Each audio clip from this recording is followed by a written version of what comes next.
초등학생, 아마 더 정확하게는 국민학교 1학년 때로 기억합니다. 하루는 이제 선생님께서 준비물을 부탁하셨는데요. 이제 모든 아이들에게 이제 색종이와 가위와 이제 풀을 가져오라고 이야기를 하셨습니다. 무슨 날인지도 모르고 무얼 하려고 하는지도 모르고 말씀하시는 대로 이제 준비물을 챙겨갔고, 선생님께서 색종이를 한 번 접고 두 번 접고 마지막에는 이제 삼각형 모양으로 또 접으시더라고요. 이렇게 따라 접은 다음에 테두리를 가위로 오리라고 이야기를 하시더라고요. 그리고 중간에 이렇게 문양을 여러 개 만들어서 다 오려내라고 이제 선생님 말씀하셨는데요. 그리고 나 선생님께서는 하신 말씀이 이 열심히 오린 색종이를 잘 펴보라는 것이었습니다. 그래서 색종이를 잘 펴보았더니 이렇게 원형 모양의 이제 여러 문양이 박혀 있는 하나의 종이가 나왔습니다. 그리고 선생님께서는 그 종이를 우리들에게 보여주시면서 이렇게 말씀하셨어요.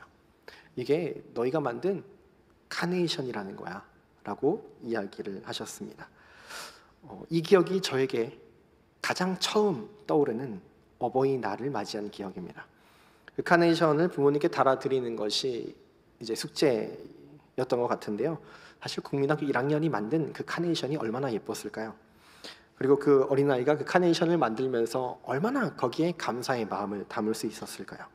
별로 이쁜 카네이션도 아니고 어쩌면 여기에 정말 감사가 담겼을까 고민이 되는 그런 카네이션이었지만 저희 어머니께서는 이제 그 카네이션을 잘 받아주셨던 거로 기억이 납니다. 이제 그날 이후로 이 어버이날에는 카네이션과 선물 혹은 편지를 썼습니다. 이제 국민학교 또 초등학교, 저는 국민학교에서 초등학교로 이제 변혁하는 시기를 살았기 때문에 이 기간 동안에 있었던 어버이날에는 학교에서 하는 일이 항상 부모님께 편지를 쓰게 하는 거였습니다. 그래서 이제 편지지를 사가서 이제 어버이날을 맞이해서 항상 편지를 쓰고 이제 다음 날 너무 쑥스러우니까 멋쩍게 어머니 아버지께 편지를 드렸던 기억이 있습니다. 근데 제가 썼던 편지의 내용은 사실 매년 비슷했어요. 지금까지 키워주셔서 감사합니다. 커서 부모님께 효도하겠습니다. 지금까지 부모님의 말씀을 잘 듣지 않아서 죄송합니다. 앞으로는 부모님의 말씀을 잘 듣는 착한 아들이 되겠습니다. 사랑합니다. 이런 내용을 담아 편지를 매년 작성했습니다. 하지만 그렇다고 해서 부모님의 말씀을 완전하게 100%잘 듣는 착한 아들이 제가 되었는가 라고 돌아보면 여전히 물음표가 남습니다. 어머니에게 혼났던 경험들이 많은데요. 그 중에 많은 이유가 부모님의 말씀을 순종하지 않았기 때문에, 불순종해서 듣지 않아서 많이 혼났습니다. 분명히 어버이날 부모님께는 부모님의 말씀을 잘 듣겠습니다, 순종하겠습니다 라고 편지를 썼는데 부모님의 말씀을 듣지 않아서 혼났습니다. 그럼 제가 편지를 쓸 때 좀 가식으로 편지를 썼을까요? 이 문장을 쓰면 분명히 우리 부모님이 감동받으실 거야, 이 문장은 부모님이 좋아하시겠지, 이런 생각을 하면서 편지를 썼는가 생각하면 전혀 그렇지 않습니다. 저는 편지를 쓸 때마다 저의 연약한 부분을 돌아보면서 항상 진심으로 편지를 썼습니다. 지금 제가 만으로 이제 36세인데요. 이제 요즘 나이로 굉장히 많은 이슈가 있죠. 이제 정확하게 약국봉지가 이제 가장 정확하다라고 이제 청년들이 이야기를 해 주었습니다. 그래서 얼마 전에 약국봉지를 받았더니 거기에 만 36세라고 나오더라고요. 제가 예상했던 것보다 이제 나이가 조금 어려진 것 같아서 이제 기분은 좋았습니다. 이렇게 30대 중반이고 또 초등학생 때보다 더 성숙했다라고 이야기도 하지만 부모님에게 과연 저는 혼나는 일이 없을까요?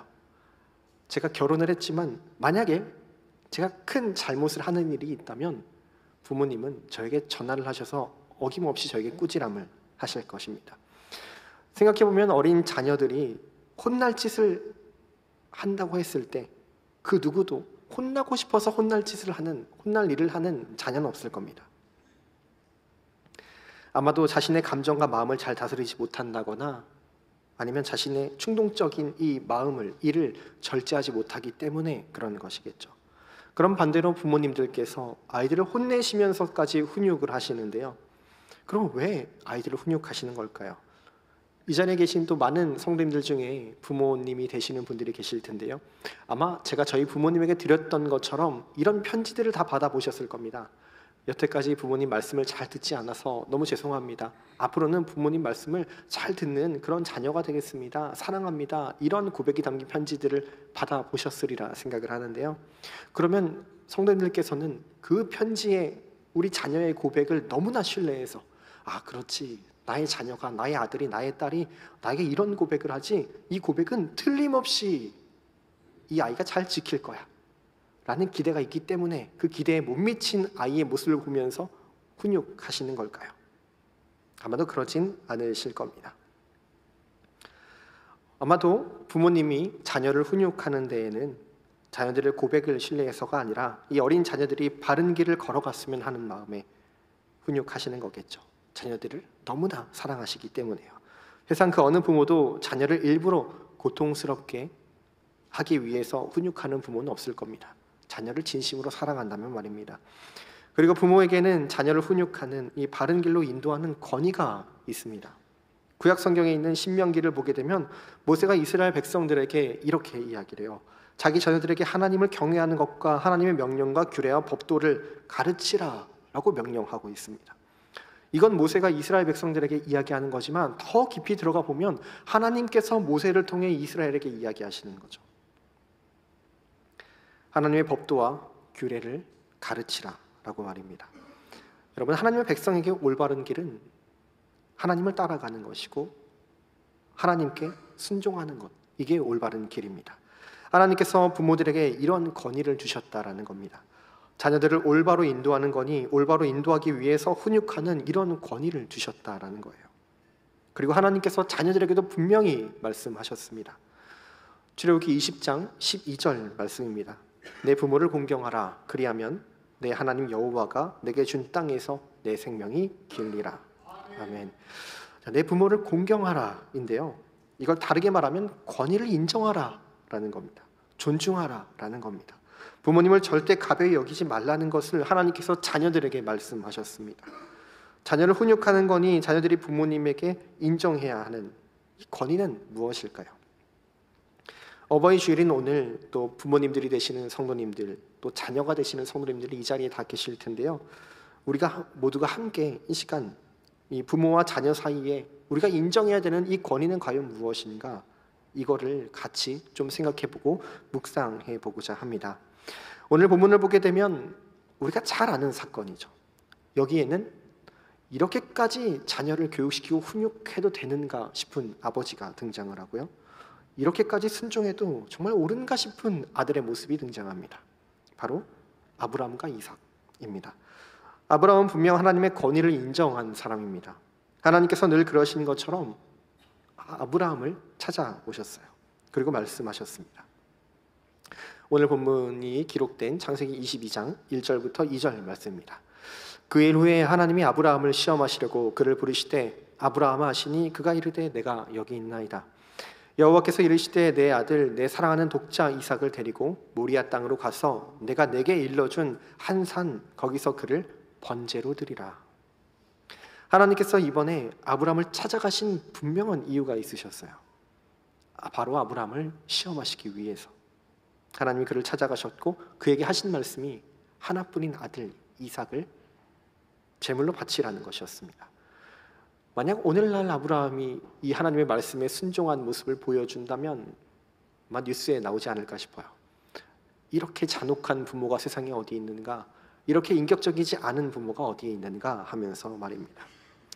우리가 생각할 때는 하나님이 어쩌면 다른 방법으로도 아브라함을 시험하실 수 있으실 것 같은데 왜 이런 방법을 선택하셨을까 하면서 하나님이 조금은 덜 인격적인 분으로 우리에게 보여진다라는 거죠.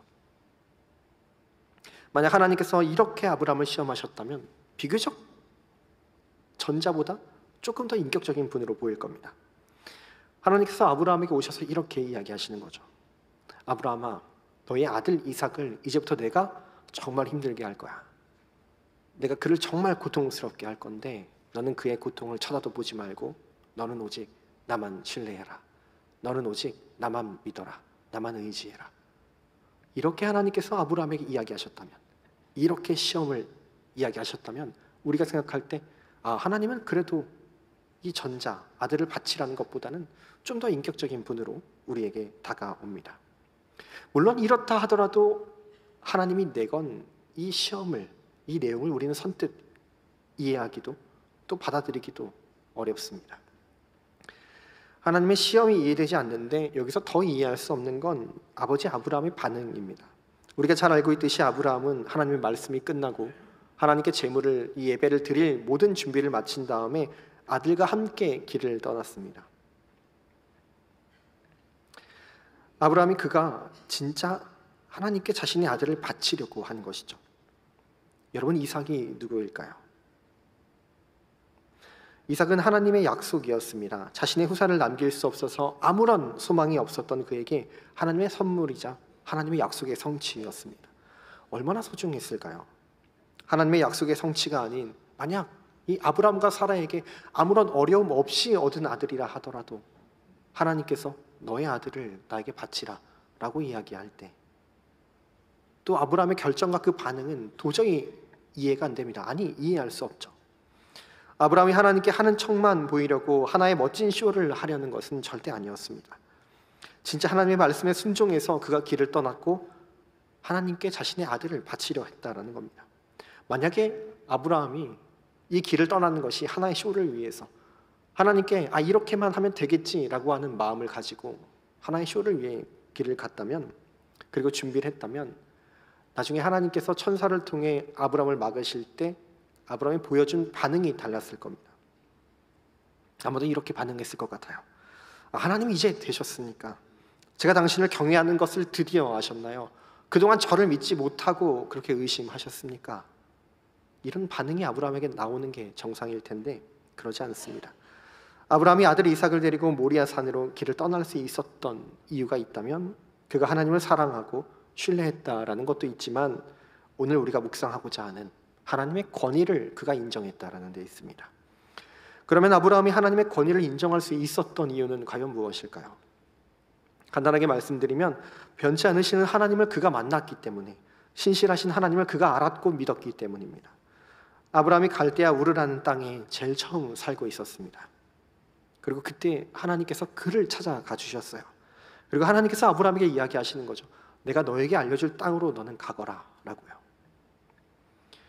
아브라함은 선뜻 이해가 되지 않았을 겁니다. 어느 날 신비한 존재가 갑자기 나에게 찾아와서 내가 너에게 일러줄 땅으로 너는 가라 라고 이야기할 때 선뜻 발을 떼기 힘들었을 거예요. 그리고 그 이야기를 가지고 분명히 아버지 데라에게 찾아가 상의를 했을 겁니다. 이 당시에는 마음대로 출가할 수 없었어요.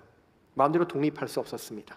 이 족장, 또 이렇게 부족 사회를 이루고 또 가족이 끈끈하게 뭉쳐있는 이 당시에는 가장의 권위가 모든 것들을 허락해 주어야지만 마음대로 독립할 수가 있었습니다. 이렇게 아버지 데라는 아들 아브라함의 이야기를 듣고 그 신비한 존재가, 신적인 존재가 가라고 하는 그 땅에 나도 같이 가겠다라고 이야기를 했던 것 같아요. 그래서 갈대아 우르에서 하란이라고 하는 이 땅으로 같이 여정을 떠납니다. 이 가나안 땅의 여정이 좀 힘들었기 때문에 어쩌면 이 하란 땅에 이들이 정착했는지 모르겠어요. 그래서 여기에 아버지 데라와 아들 아브라함과 아들의 아내인 사라 그리고 조카 롯 이렇게 정착해 살고 있었습니다. 그리고 이 데라는 이 하란 땅에서 생을 마감하죠. 이 당시에 아브라함은 나이가 있었고 아내인 사라도 나이가 많았습니다. 둘 다 이제 나이가 늙어가고 있었는데 중요한 건 후사가 없었어요. 자신이 가진 것들을 모조리 남겨주어야 되는데 이걸 남겨줄 아무런 소망이 없었다라는 겁니다. 그런 아브라함에게 하나님이 다시 찾아오셔서 창세기 12장에 말씀하시는 거죠. 창세기 12장 1절부터 2절입니다. 우리 같이 함께 읽겠습니다. 여호와께서는 아브라함에게 이르시되 너는 너의 고향과 친척과 아버지의 집을 떠나 내가 내게 보여줄 땅으로 가라. 내가 너로 큰 민족을 이루고 내게 복을 주어 내 이름을 창대하게 하리니 너는 복이 될지라. 아브라함은 후사가 없었습니다. 후사를 얻을 가능성도 없었어요. 그렇지만 그는 하나님의 말씀을 믿었습니다. 하나님을 신뢰했고 또 하나님을 믿었습니다. 아브라함이 이 하란 땅을 떠날 때 나이가 75세였는데요. 그리고 아들을 얻을 때 나이가 100세였습니다. 25년이라는 긴 시간 동안 아브라함이 하나님의 말씀을 믿었고 하나님을 신뢰했고 그 약속이 이루어질 것이라는 소망을 가지고 살았습니다. 그리고 긴 시간 하나님을 기다리고 하나님의 말씀에 순종한 것이죠. 이삭은 성령으로 잉태한 아이가 아닙니다. 남녀 사이에 태어난 아이입니다. 아브라함과 사라는 노년이었고 사라는 생물학적으로 아이를 가질 수 없는 상태였어요. 근데 아브라함이 본 것은 무엇이죠? 상황과 다르게 아브라함이 보게 된 건 하나님의 말씀이 그 약속이 이루어지는 것을 그가 보았습니다.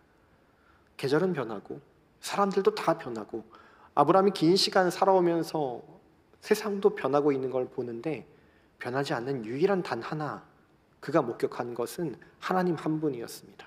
하나님의 말씀이 변하지 않는 걸 그가 보았다라는 거죠.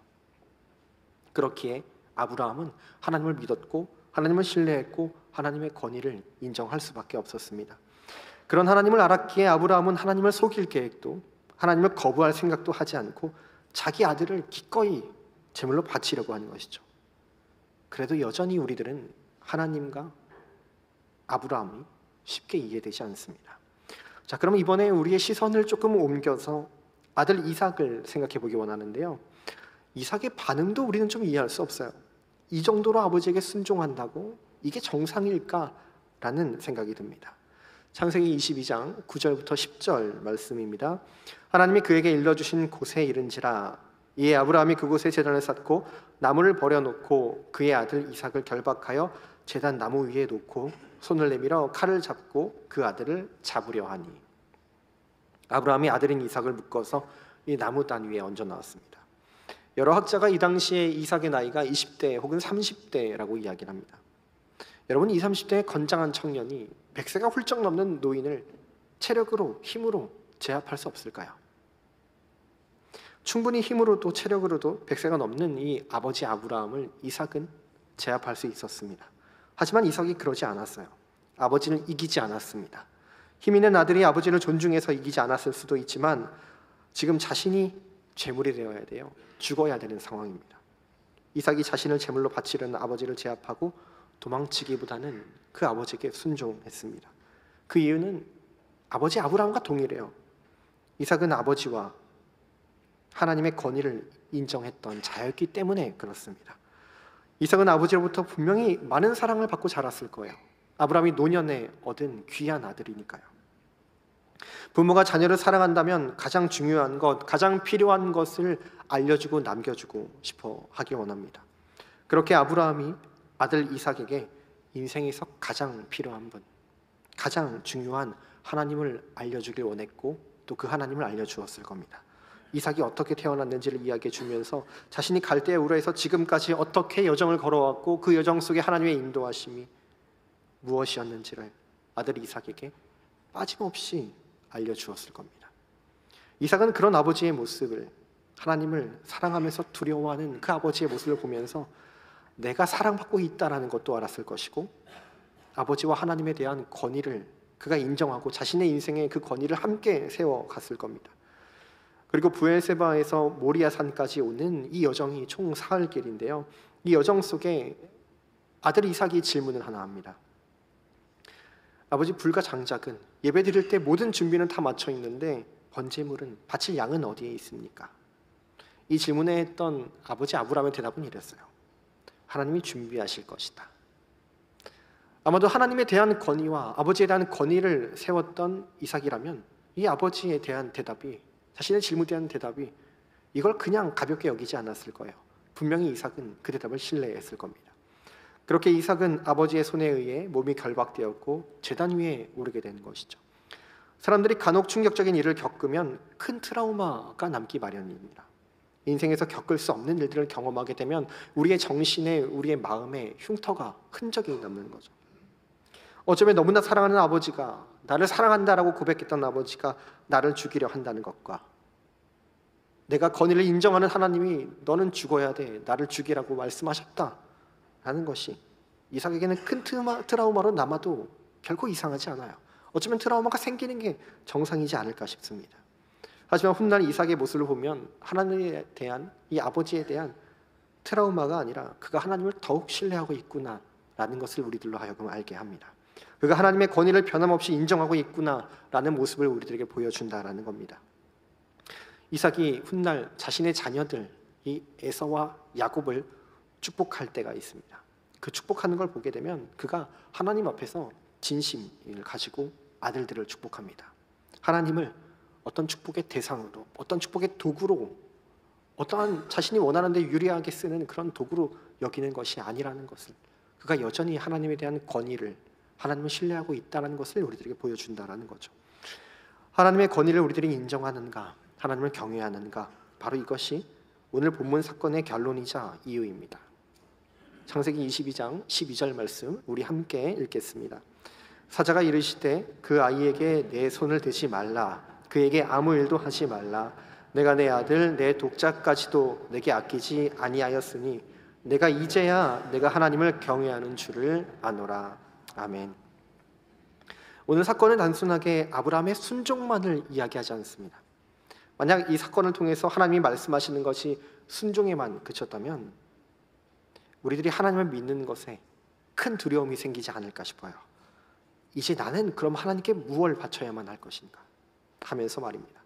하나님께서 우리가 무언가를 하나님께 바쳐야지만 드디어 네가 나를 순종하는구나, 네가 나를 경외하는구나 라고 말씀하신다면 저는 하나님 앞에 나아가는 것이 어쩌면 그렇게 부담스럽지 않을까 싶어요. 결코 하나님의 눈에 띄고 싶지 않을 것 같습니다. 기도할 때도 더 신중해지겠죠. 하나님이 나에게 무언가를 자꾸 바치라고 말씀하신다면 그럼 나에게 있는 것 중에 무엇을 바쳐야지만 내가 기도할 수 있을 것인가, 이것들을 염려하면서 우리가 기도하게 되지 않을까 싶습니다. 본문에서 나와 있는 것처럼 이 사건의, 이 시험의 이유는 하나님께서 아브라함에게 하나님을 경외하는가, 이것을 시험하기 원하셨다라는 겁니다. 어쩌면 아브라함이 노년에 얻은 아들 이삭이기에, 너무나 사랑하는 아들이기에, 아브라함이 자신에게 있는 모든 것을 다 주어도 아깝지 않은 아들이기에 하나님 대신에 그 아들을 경외하며 살아갈까, 그 아들을 이 아브라함이 두려워하며 살아갈까, 하나님께서 그를 시험하신 것일 수도 있습니다. 하나님께서 그를 시험하시면서 무슨 일이 있어도 자신을 경외할 것을 말씀하시고, 그가 노년에 얻은 아들, 자신의 모든 것을 남겨주어 하는 아들에게 진정한 사랑이 무엇인지와 함께 가장 필요로가 되는 하나님을 남겨줄 것인가, 이걸 물어보는 하나님의 계획이지 않을까 싶어요. 하지만 이런 계획이라 하더라도 우리에게 여전히 답답한가 찜찜한 마음이 남는 이유는 혹시라도 내가 저 아브라함이 되지 않을까, 혹시라도 내가 저 이삭이 되지 않을까 싶기 때문입니다. 하나님은 방식이 다르지만 아브라함처럼, 이삭처럼 우리에게도 계속 물어오고 계십니다. 우리들이 무엇을 경외하는지를 말입니다. 구약 성경의 초반을 읽어보면 하나님이 만들어 놓으신 아름다운 세상이 하나 등장합니다. 하나님이 그 세상이 얼마나 아름다운지 그것을 보시고 심히 아름다웠더라, 좋았더라 라고 말씀하시죠. 하지만 그 세상은 얼마 가지 않아 죄로 인해 타락하고 오염되고 저주받는 것도 우리가 봅니다. 그 죄악이 얼마나 극심했는지 하나님께서 세상을 만드신 것을 후회하셨다라고 이야기해요. 창세기 6장 5절에서 7절 말씀입니다. 여호와께서 사람의 죄악이 세상에 가득함과 그의 마음으로 생각하는 모든 계획이 항상 악할 뿐임을 보시고 땅 위에 사람 지으셨음을 한탄하사 마음에 근심하시고 이르시되 내가 창조한 사람을 지면에서 쓸어버리되 사람으로부터 가축과 기는 것과 공중의 새까지 그리하리니 이는 내가 그것들을 지었음을 한탄함이니라 하시니라. 하나님께서 세상의 모든 것들을 만드시고 나중엔 그 모든 것들의 모습이, 사람의 모습이, 생각하는 것들이 죄악만 가득함을 보시고 한탄하셨습니다. 그리고 이 세상을, 모든 것을 물로 심판하실 계획을 세우셨어요. 그러나 그 중에 한 사람만이 그 계획에서 제외가 됩니다. 우리가 잘 아는 노아라는 사람입니다. 이 노아는 하나님께 은혜를 입은 자였고 이 당시에 노아만이 하나님 앞에서 의인이었으며 완전한 자, 또 하나님과 동행한 자라고 성경이 우리에게 이야기합니다. 하나님께서는 이 노아에게 홍수가 있을 것이니까 너는 방주를 만들어라 라고 말씀하시죠. 우리가 잘 알고 있는 내용입니다. 이 방주를 짓는 데에는 100년 가까운의 긴 시간이 걸렸습니다. 이렇게 긴 시간 동안 노아가 혼자서 방주를 지었을까요? 성경에는 나와 있지 않지만 아마도 노아의 아들들인 셈과 함과 야벳, 이 모든 가족이 힘을 모아 방주를 지었을 것입니다. 오랜 시간 동안 배를 만드는데 비를 내리지는 않습니다. 배를 만들어 놓고서 비가 오는 것을 믿고 기다려는 모습일 수도 있어요. 그는 오랜 시간 배를 만드는데 노아는 하나님의 음성을 직접 들었지만 가족들은 그렇지 않았어요. 노아의 이야기만 들었습니다. 자신의 아버지가 자신의 남편이 하는 이야기만 가족들이 들었다라는 거예요. 하지만 배를 만들 때 혹은 비를 기다렸다라고 한다면 여기에 아들들의 불만이 등장하지 않습니다. 이 배를 만드는 게 과연 무슨 소용일까요? 이 배를 만드는 게 뭐가 유익한가요? 이렇게 지루한 작업을 계속 해야 되는 게 맞는 걸까요? 끝은 있는 걸까요? 차라리 이 배를 만들기보다는 우리는 산의 밑에 내려가서 저 사람들처럼 재밌게 살고 싶습니다. 이러한 고백들이 성경에 기록되어 있지 않다라는 겁니다. 아마 당시에 이 사람들이 마음에 다 죄악이 가득하고 하나님과 동행하지 않았던 사람들이라고 성경이 이야기하는데요. 자, 이 사람들이 산 위에 어느 날 큰 건축물이 세워지는 것을 보고 궁금해하지 않았을까요? 그리고 산 위에 올라와서 노아에게 물어봤겠죠. 지금 이건 무엇하는 것입니까? 지금 뭘 만드는 걸까요? 라고 이야기할 때 노아가 이거 아무것도 아니에요, 별일 아니에요 라기보다는 하나님께서 세상을 물로 다 심판하신다고 하실 때 저에게 큰 방주를 하나 만들라고 하셨습니다. 그래서 지금 그 말씀에 순종하고 있어요. 하나님이 반드시 심판하실 것입니다 라고 이야기했을 겁니다. 그때 사람들은 아마도 그 말을 믿지 않았겠죠. 저 허무맹랑한 사람 봐라, 저 바보 같은 사람 봐라, 비가 내려서 세상에 물이 가득해진다고 말이 된 얘기를 해야지 하면서 내려갔을 겁니다. 사람들은 어쩌면 시간이 날 때마다 산 위에 올라와 노아와 가족들을 향해 비난했을지도 몰라요. 제발 이 바보 같은 짓 좀 멈추라고, 바보같이 살지 말라고 말입니다. 이러한 흔들림의 소리 속에 노아는 결코 흔들리지 않습니다.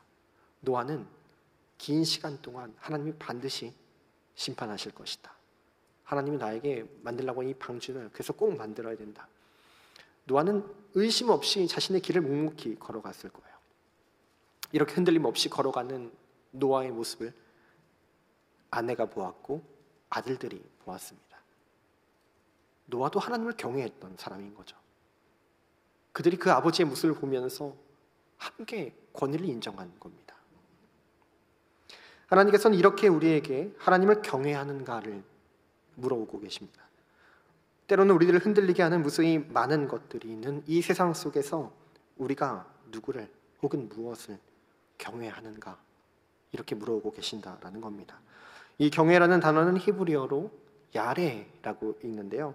이 야레의 뜻은 영어로 번역되기를 fear, 두려워하다입니다.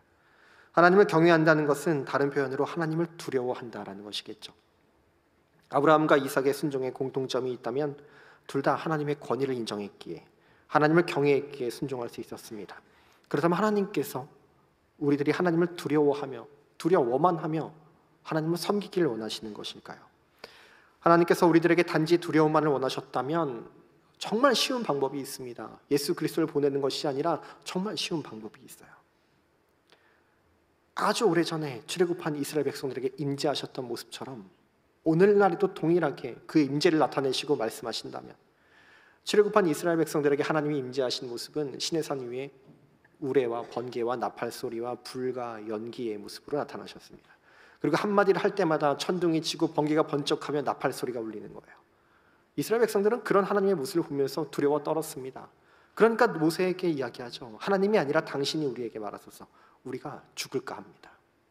만약 오늘날에도 수많은 목회자들이 하나님의 말씀이라고 하는 설교를 선포할 때 한마디가 끝날 때마다 하나님이 나팔을 울리시고 번개를 번쩍이시고 천둥 소리를 내신다 라고 한다면, 적어도 우리가 하나님의 말씀에 대할 때는 두려움을 가지고, 적어도 우리가 하나님을 경외하는 경각심은 쉽게 가질 수가 있을 것입니다. 하지만 하나님은 우리에게 이런 모습을 원하지 않으셨다라는 거예요. 성도님 여러분들께서는 만약 자녀가 부모를 두려워하기만 한다면 어떨 것 같습니까? 올바른 부모 자식 간의 관계가 전혀 형성되지 않을 것입니다. 하나님이 이 땅에 세우신 권위는 결코 그런 권위가 아닙니다. 부모가 자녀를 훈육하는 것, 징계하는 것이 부모를 두려워함으로 부모 말에 100% 완전하게 순종하는 그런 로봇처럼 살아가는 자녀를 만들라라는 것이 아닙니다. 하나님이 부모에게 주신 권위는 자녀를 올바른 길로 인도하는 것, 자녀가 바른 길이 아니라 잘못된 길을 걸어가고 있다면 훈육해서라도 때려서라도 그가 바른 길을 갈 수 있도록 하라, 인도하라라는 것입니다. 하나님을 경외하는 것도 하나님을 바르게 섬기라는 것과 하나님이 말씀하시는 바른 길을 걸어가게 하시기 위해서 우리에게 요구하시는 겁니다. 하지만 그럼에도 우리들이 불안한 것은 성경에서 자녀들을 향해 하나님께서 부모를 공경하는 것만이 아니라 불순종하는 자녀들을 향해 이렇게 말씀하시는 것들이 있기 때문입니다. 신명기 21장을 보면 패역한 아들이 하나 등장합니다. 이 패역한 아들은 부모의 말을 듣지 않는 자녀인 거겠죠. 이 자녀는 패역하고 완악하고 방탕하며 술에 잠긴 자라고 이야기를 하는데요. 그럼 이 자녀를 어떻게 대하는가? 온 성읍 사람들이 나와서 그를 돌로 쳐 죽여라 라고 신명기에 기록되어 있습니다. 또 신명기 27장을 보면 이렇게 이야기하고 있어요. 부모를 경히 여기는 자는 저주를 받는다라고 하는데요. 그럼 어떤 저주를 받는 걸까요? 신명기 28장의 저주의 내용들이 등장하는데요. 그 중에 일부만 읽어드리겠습니다. 모든 일들이 잘 안 될 것이며 정신병이 임하고 몸이 병들어서 폐병과 열병과 염증과 악성 종기와 이런 것들이 생긴다라는 겁니다. 이건 아주 작은 부분입니다. 사실 이 정도만 되어도 우리가 일상생활을 하는 게 불가능하지 않을까 싶어요. 하나님의 말씀에 불순종하면 이런 저주를 받는다라고 말씀하시는 거죠. 여러분 너무나 무섭지 않으십니까? 이런 병들이 하나님의 말씀에 불순종한다면, 했을 때 우리에게 임한다면 말입니다. 그 불순종의 조건에는 부모를 경히 여기지 않는 것, 패역한 아들을 돌로 쳐 죽이는 것, 이것들이 다 포함되어 있습니다. 여러분 자녀들이 매 순간 부모를 공경하며 살아가는 걸까요? 그럴 수가 있을까요? 때로는 자녀들이 바쁘다는 이유로, 아니면 나를 이해하지 못한다는 이유로, 또는 사춘기라는 이유로 부모를 가벼이 여길 때가 있습니다. 저도 그렇습니다. 성경 말씀대로라면 저희 부모님은 저를 동네 사람들과 함께 돌로 쳐서 죽여서, 하나님의 말씀을 듣지 않는 사람은, 하나님의 말씀을 듣지 않는 패역한 아들은 이런 최후가 있다, 그러므로 하나님을 두려워하며 하나님의 말씀을 따라 살아가야 된다라는 것을 알려주어야 하는 겁니다. 하지만 이 세상에 어떤 부모도 자기 자녀에게 돌을 던지는 부모가 없어요. 자녀 대신에 돌을 맞으면 맞았지 결코 돌을 던지는 자가 없다라는 겁니다. 하나님을 경외하는 것은 우리들이 하나님을 두려워만 하면서 살아가는 것을 말씀하시는 것은 아니겠지만, 적어도 확실한 것은 우리들이 무엇을 두려워하며 살아가는가, 이걸 물어보는 것 같습니다. 오늘 함께 나누는 본문에 아브라함이 하나님을 경외하였기에, 하나님을 두려워했기에 그 아들을 이삭을 살릴 수가 있었습니다. 아브라함이 하나님이 아닌 이삭을 두려워했다면 어쩌면 결과가 달랐을지 몰라요. 이 자리에 계시는 부모님이 되시는 성도님 여러분들은 과연 무엇을 두려워하며 살아가고 계십니까? 요즘 10대 학생들의 범죄가 자꾸만 증가한다라는 뉴스 기사를 우리가 심심치 않게 보게 됩니다. 모든 경우들이 그렇지 않겠지만 어쩌면 저는 그 아이들이 자신의 부모가 무서워하는 것, 두려워하는 것에서 영향을 받지 않았을까 싶어요. 부모들이 돈을 무서워하니까, 세상을 무서워하니까, 사람을 무서워하니까, 권력을 무서워하니까 그 모습을 보면서 돈만 있으면, 권력만 있으면, 내 주변에 사람만 있으면 나는 아무 문제 없이 살아갈 수 있겠구나, 이런 생각이 있는지 모르겠습니다. 그리고 가장 확실하고 많이 보게 되는 경우는요, 부모님들이 자신의 자녀들을 무서워하는 것을 보게 됩니다. 오래전에 사역했던 교회에서 한 교사분과 대화를 잠깐 나눌 시간이 있었는데요. 그 교사분은 제가 담당하던 부서의 학부모셨습니다. 그 학생이 잘 지내는지를 항상 물어봐야 됐어요. 왜냐하면 교회를 나오지 않거든요. 부서 예배를 오지 않거든요. 그 아이들 도통 볼 수 없어서 우리 만나자라고 연락을 해도 연락이 닿지 않아요. 그러니까 부모를 통해서 잘 지내고 있는지, 우리 부서에서 준비한 선물이 이거고 시험을 잘 준비하면 좋겠고, 이제 이런 이야기를 대신 전하는 겁니다. 근데 하루는 그 학부모님께서 저에게 이런 이야기를 하셨어요. 이제 그 학생이 교회에 나오지 못하는 분명한 이유가 있었습니다. 이제 그 아이가 실용음악과를 진학하기 위해서는 이제 레슨을 받아야 되는데, 자신이 레슨 받고 싶은 선생님이 있는 거예요. 근데 그 선생님의 레슨이 주일날만 딱 비는 거죠. 그래서 그 아이가 선택한 건 교회가 아니라 난 이 선생님께 레슨 받겠다 였어요. 그래서 그 학부모 되시는 교사분께서 저에게 이런 말씀을 하셨는데요. 저희 아이가 이 대학 가기 전까지는 교회에 나오지 못할 거예요. 레슨을 받아야 하거든요. 근데 대학을 가게 되면 착실하게 신앙생활을 할 거니까 아무 걱정하지 마세요. 근데 전 대학 가고 그 아이의 얼굴을 교회에서 본 적이 없습니다. 여러분에게 주일날 자녀들을 학원에 보내지 마세요 라고 말씀드리는 것이 아니에요. 전 더 깊은 질문을 드리길 원합니다. 부모가 되시는 성도님들도 또 자녀가 되시는 성도님들도 우리 모두가 과연 정말 무엇을 두려워하며 살아가는가, 이걸 여쭤보고 싶은 겁니다. 우리 모두가 하나님을 두려워한다면, 자녀가 주일에 교회에 빠졌다라면 어쩔 수 없어요, 교회가 재미없대요, 이런 이야기가 나온다는 반응은 생각해 볼 수 없을 것 같아요. 이것도 오해하지 않으시면 좋겠는데요, 자녀를 사랑하지 말라는 건 아닙니다. 자녀를 당연히 사랑하셔야죠. 하지만 우리는 돈, 세상, 권력, 명예, 인정, 이것들을 두려워하는 자들이 아니라 하나님을 두려워하며 살아가야 하는 자들입니다. 우리는 교회를 두려워하는 것이 아니라 하나님을 두려워하는 자들입니다. 하나님의 주권을 인정하고 하나님을 두려워하는 자들이 모인 공동체가 바로 교회이지 않습니까? 사랑하는 일산장로교회의 부모가 되시는, 또 자녀가 되시는 성도님 여러분, 우리는 과연 무엇을 두려워하며 살아가고 있을까요? 이제 말씀을 마무리하고자 합니다.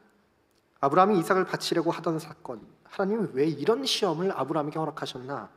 의문점은 여전히 우리에게 남습니다. 쉽게 풀리지가 않아요. 인격적이지도 않고 납득도 이해도 전혀 할 수가 없죠. 하지만 이 사건의 의문점이 해결되는 일이 훗날 찾아와요. 우리에겐 이미 왔습니다. 마가복음 12장을 보게 되면 예수님께서 포도원 농부의 비유를 말씀하십니다. 한 사람이 포도원을 만들고 농부들을 고용한 다음에 타국으로 나가요. 그리고 때가 되어 이 밭의 소출 중에 당연한 주인의 몫을 받고자 종을 하나 보냅니다. 그런데 이 종은 아무 소출을, 주인의 몫을 가지고 돌아오지 못해요. 오히려 그곳에 있던 농부들에게 폭행을 당하고 옵니다. 하지만 주인은 끊임없이 종들을 보내죠. 이 소출 중에 주인의 마땅한 몫을 받기 위해서. 그래서 어떤 종들은 죽임을 당했고 어떤 종들은 심하게 맞았습니다. 그리고 포도원 주인이 마지막에 이렇게 이야기합니다. 마가복음 12장 6절 말씀입니다. 우리 함께 읽겠습니다. 이제 한 사람이 남았으니 곧 그가 사랑하는 아들이라, 채우러 이를 보내며 이르되 내 아들은 존대하리라 하였더니. 아멘. 이제 한 사람이 남았으니, 포도원 주인은 하나님이시고 남은 한 사람, 이 아들은 예수 그리스도이십니다. 아브라함은 독자인 이삭을 바치지 않도록 하나님께서 막으셨지만, 하나님이 이 세상에 자신의 하나뿐인 아들을, 우리를 구원하시기 위해서 보내실 때, 우리의 죄를 담당하게 하시기 위해서 십자가에 달리게 하실 때, 세상의 그 어떤 존재도 하나님의 결심과 또 하나님의 마음을 막을 존재가 없었다라는 겁니다. 아브라함이 이삭을 제물로 바치려고 하는 도무지 이해할 수 없는 일을 하실 수 있는 분이 바로 하나님이시라는 거죠. 우리들의 이해가 안 되는 아브라함과 이 이삭의 사건을 통해서 우리가 볼 수 있는 건 이 하나님의 마음도 우리가 볼 수 있어야 한다라는 거예요. 우리들은 자녀들을 돌로 쳐서 죽일 수 없고 부모님을 완벽하게 공경하며 살아갈 수가 없습니다. 그래서 저주를 받거나 죽어야 하지만 우리가 할 수 없는 일을 위해서 예수님이 이 땅에 오셨고 하나님의 하나뿐인 아들을 보내주셨습니다. 부모님이 되시는 성도님 여러분, 이 세상에 과연 무엇이, 혹은 어떤 이가 길고 또 짧은 시간 부모로서 이 땅을 살아온 여러분들의 수고를 완벽하게 공감하고 이해하고 위로할 수 있을까요? 아무도 없습니다. 오직 우리의 아버지가 되시는, 우리 대신에 아들을 보내신 하나님만이 진정한 위로가 되어 주실 것입니다. 그러니 하나님을 두려워하면서 살아가시기를, 자녀가 세상이 아닌 하나님을 두려워하심으로 지금까지 자녀들을 잘 양육하신 것처럼 앞으로도 자녀들을 하나님 앞에서 바르게 양육하시기를, 더 나아가서 우리 모두가 하나님 안에 한 가족이라고 이야기한다면 이 우리의 주변을 돌아보면서 영적 아이에 머문 자들은 있지 않는가, 또 그들을 품고 그들 또한 잘 양육하며 성장할 수 있도록 양육해 주시기를 소망합니다. 또 자녀가 되시는 성도님 여러분, 우리들이 부모님께 늘 감사하지만 마음 한켠에는 늘 부족함을 가지고 살아가요. 이런 고민들이 있을 줄 압니다. 우리는 매 순간 부모님을 공경할 수 없어요. 이걸 인정해야 합니다. 우리의 상황들과 감정들이 수시로 변하기 때문에요. 그래서 괜찮다라는 것이 아니고요. 그렇지만 우리 앞에서 아버지가 되신 하나님의 말씀에 순종하면서 걸어가신 예수 그리스도가 계십니다. 우리는 그분의 발자취를 따라가야 하는 것이죠. 그렇게 이 땅 위에서 저주를 받거나 돌로 쳐서 죽임을 당할 수밖에 없는 우리가 살아갈 수 있음에 감사하고, 또 우리를 보내신 부모님에게 순종하며 살아갈 수 있을 것입니다. 사랑하는 일산장로교회 여러분, 세상을 살아가면서 다른 무엇이 아니라 오직 하나님 한 분만을 경외하며 두려워하시며 우리에게 주어주신 부모로서 또 자녀로서 이 역할들을 충실히 감당하며 살아가시기를 주님의 이름으로 축복하고 소망합니다.